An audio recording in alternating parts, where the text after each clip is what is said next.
السلام علیکم ورحمۃ اللہ وبرکاتہ۔ تفسیر القرآن کورس کے لیے بنت اشرف چینل پر خوش آمدید کہتی ہوں۔ الحمد للہ رب العالمین، والصلاة والسلام علی سیدنا محمد خاتم النبیین وآلہ وصحبہ اجمعین، اما بعد فاعوذ باللہ من الشیطان الرجیم، بسم اللہ الرحمن الرحیم۔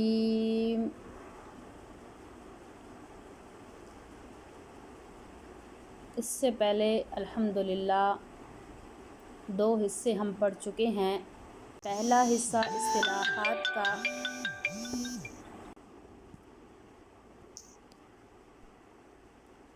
اور دوسرا حصہ فوائد کا۔ اب ہم تیسرے حصے سے ابتدا کریں گے۔ تیسرا حصہ ہے مسئلہ الہ۔ قرآن میں اس مسئلہ کو بہت سی تعبیروں اور مختلف عنوانات کے ساتھ بیان کیا گیا ہے۔ عنوان اول، مشرکین اللہ جل شانہ کے قائل تھے اور اس کی ہستی کے منکر نہیں تھے۔ نمبر 2، عنوان ثانی، مندرجہ ذیل صفات صرف اللہ جل شانہ میں مانتے تھے اور ان میں کسی کو بھی خدا کا شریک نہیں سمجھتے تھے۔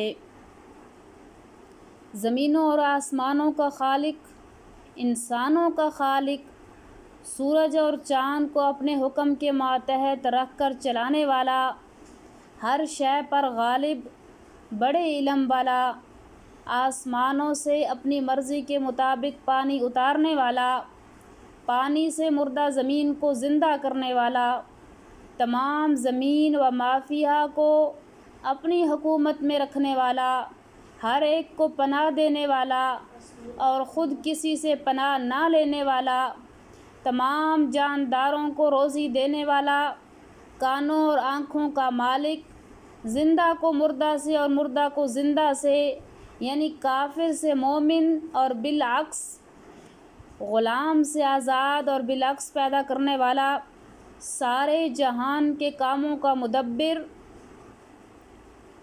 عنوان ثالث، مشرکین مکہ 2 خدا کے قائل نہیں تھے کیونکہ وہ ایک ہی ذات کو اللہ کہتے تھے۔ عنوان رابع، اللہ جل شانہ کو اپنی صفات میں ایک ماننے کے بعد اپنے دوسرے معبودوں کو الہ کہتے تھے، یعنی ان کو خدا کی صفات الوہیت میں خدا کا شریک بناتے تھے۔ عنوان خامس، حضرت نبی کریم صلی اللہ علیہ وسلم سے زیادہ تر مخالفت صرف اس بات میں تھی کہ اللہ جل شانہ کے سوا دوسرا کوئی الہ نہیں۔ اور عنوان سادس، اس مسئلہ کی وجہ سے نبی کریم صلی اللہ علیہ وسلم پر کچھ اتہامات لگائے گئے، شاعر، مجنون، ساحر، کذاب، کاہن، اللہ کے سوا دوسرے معبودوں کو گالیاں دینے والا وغیرہ۔ عنوان اول، ثانی اور ثالث کے متعلق آیات قرآنیہ۔ ان آیات میں وہ صفات بھی مذکور ہیں جو مشرکین مکہ اللہ جل شانہ میں مانتے تھے۔ نمبر 1، وَلَئِن سَأَلْتَهُم مَّنْ خَلَقَ السَّمَاوَاتِ وَالْأَرْضَ وَسَخَّرَ الشَّمْسَ وَالْقَمَرَ لَيَقُولُنَّ اللَّهُ فَأَنَّىٰ يُؤْفَكُونَ۔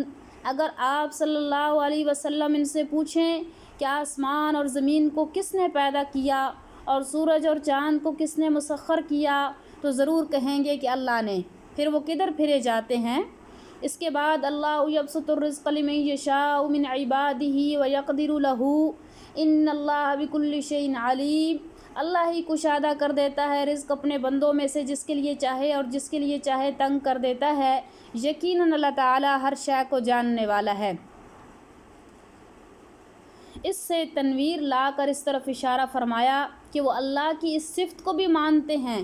پھر فرمایا وَلَئِن سَأَلْتُم مَّن نَّزَّلَ مِنَ السَّمَاءِ مَاءً فَأَحْيَا بِهِ الْأَرْضَ بَعْدَ مَوْتِهَا لَيَقُولُنَّ اللَّهُ، اگر آپ ان سے پوچھیں کہ آسمان سے پانی اتار کر زمین کو اس کی موت کے بعد کس نے زندہ کیا، تو ضرور کہیں گے کہ اللہ نے۔ اور جگہ فرمایا وَلَئِن سَأَلْتَهُم مَّن خَلَقَ السَّمَاوَاتِ وَالْأَرْضَ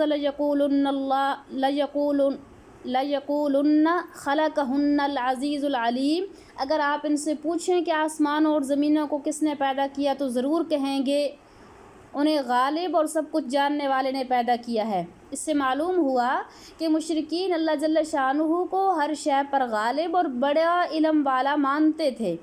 وَلَئِن سَأَلْتَهُم مَّن خَلَقَهُمْ لَيَقُولُنَّ اللَّهُ، اگر آپ ان سے پوچھیں کہ تمہیں کس نے پیدا کیا، تو ضرور کہیں گے کہ اللہ ہی نے پیدا کیا۔ اس سے معلوم ہوا کہ انسانوں کا پیدا کرنے والا صرف اللہ ہی ہے اور اسی کو وہ مانتے تھے۔ قُل لِّمَنِ الْأَرْضُ وَمَن فِيهَا إِن كُنتُمْ تَعْلَمُونَ سَيَقُولُونَ لِلَّهِ قُلْ أَفَلَا تَذَكَّرُونَ، فرما دیجئے کہ زمین اور اس کی چیزیں کس کے قبضے میں ہیں، اگر جانتے ہو تو بتاؤ، جلدی ہی کہیں گے کہ اللہ کا قبضہ ہے، فرما دیجئے کہ نصیحت حاصل کیوں نہیں کرتے۔ قُلْ مَن رَّبُّ السَّمَاوَاتِ السَّبْعِ وَرَبُّ الْعَرْشِ الْعَظِيمِ سَيَقُولُونَ لِلَّهِ قُلْ أَفَلَا تَتَّقُونَ، فرما دیجئے کہ ساتوں آسمانوں اور بڑے عرش کا رب کون ہے، جلدی سے کہیں گے کہ اللہ، کہہ دیجئے کیا تم ڈرتے نہیں۔ اسی طرح قُلْ مَن بِيَدِهِ مَلَكُوتُ كُلِّ شَيْءٍ وَهُوَ يُجِيرُ وَلَا يُجَارُ عَلَيْهِ إِن كُنتُمْ تَعْلَمُونَ سَيَقُولُونَ لِلَّهِ قُلْ فَأَنَّىٰ تُسْحَرُونَ، فرما دیجئے کہ ہر شے کی بادشاہی کس کے قبضے میں ہے، وہ پناہ دیتا ہے اور وہ پناہ نہیں دیا جاتا، بتاؤ اگر تم جانتے ہو، جلدی کہیں گے اللہ ہی ہے، تو پھر فرما دیجئے پھر کہاں سے تم پر جادو پڑ جاتا ہے۔ اس سے معلوم ہوا کہ ہر شے کو قبضہ قدرت میں رکھنے والا، ہر شے کو اپنی پناہ دینے والا، جس کے مقابلے میں کسی کو پناہ نہ مل سکے، صرف اللہ ہی کو مانتے تھے۔ قُلْ مَن يَرْزُقُكُم مِّنَ السَّمَاءِ وَالْأَرْضِ أَمَّن يَمْلِكُ السَّمْعَ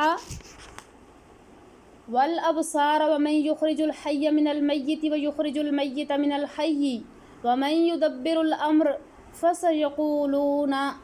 فَسَيَقُولُونَ اللَّهُ فَقُلْ أَفَلَا تَتَّقُونَ، پوچھئے تمہیں آسمانوں اور زمین سے روزی کون دیتا ہے، یا کون مالک ہے کانوں اور آنکھوں کا، اور زندہ سے مردہ اور مردہ سے زندہ کو کون نکالتا ہے، اور کاموں کی تدبیر کون کرتا ہے، تو کہیں گے کہ اللہ ہی یہ تمام کام کرتا ہے، تو فرما دیجئے کہ پھر ڈرتے نہیں۔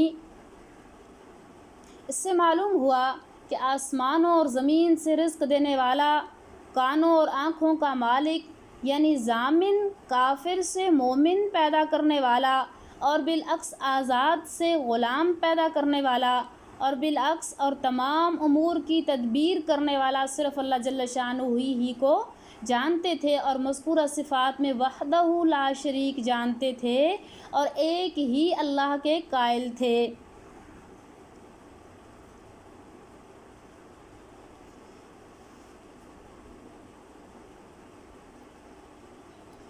چوتھے اور چھٹے عنوان کے متعلق قرآن کریم کی آیت انہم کانوا اذا قیل لہم لا الہ الا اللہ یستکبرون، جب انہیں لا الہ الا اللہ کہا جاتا تو اکڑتے اور کہتے تھے